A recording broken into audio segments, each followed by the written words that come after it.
So historically, Puerto Rico's political parties have been defined by the question of Puerto Rico's status. Since Puerto Rico got to start electing its own governors, which didn't happen until 1948, because before that the president appointed Puerto Rico's governor. Um, there's sort of been three parties that have historically been there. There's been a pro-statehood party, which is the Partido Nuevo Progresista. Although in the early decades it was actually a different statehood party, but for the last 50, 60 years or so, it's been the Partido Nuevo Progresista, which calls itself progressive but really isn't. There are both Democrats and Republicans in that party, but it has, especially in recent years, I think, taken a really hard right turn. And right now, the governor, who is from that party, Jennifer Gonzalez, is a conservative who supports Trump and who was even co-chair of Latinos for Trump during his first run. Pro-Trump, Um, I think, is an understatement. I believe she stated she wanted to make a statue of Trump in Puerto Rico at some point. yeah.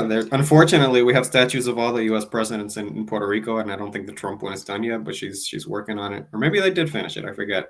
Um, Uh, it's funny because actually, there was a big pro-independence march in Puerto Rico. yes, Um, beautiful turnout.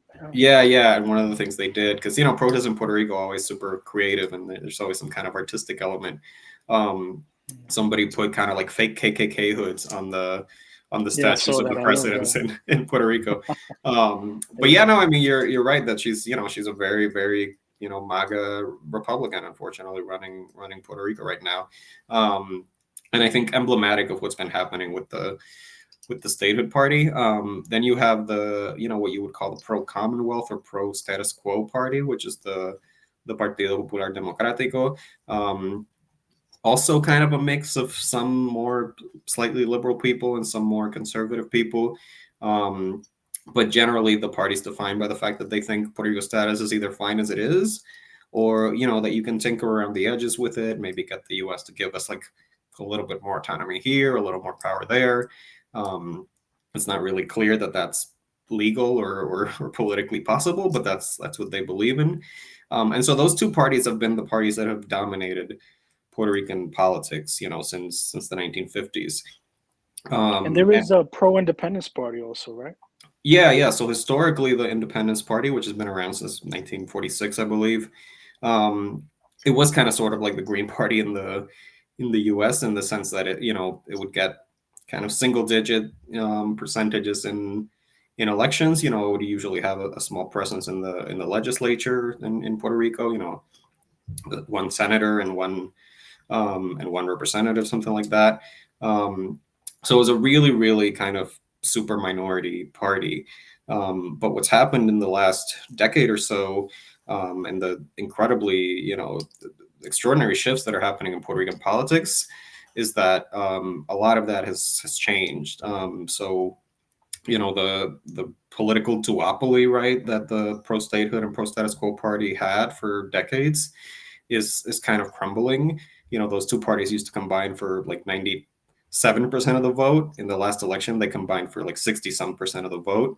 The in 2024, the candidate from the Independence Party, Juan Dalmau, who ran for governor, he ran sort of on he sort of created like an electoral alliance with another party that has emerged in the last few years, Movimiento Victoria Ciudadana, which is another sort of center left party.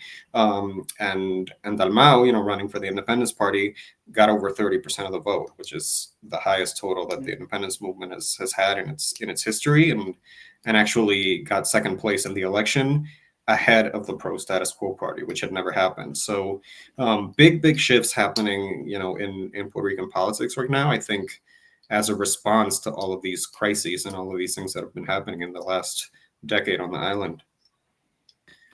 Yeah, for sure.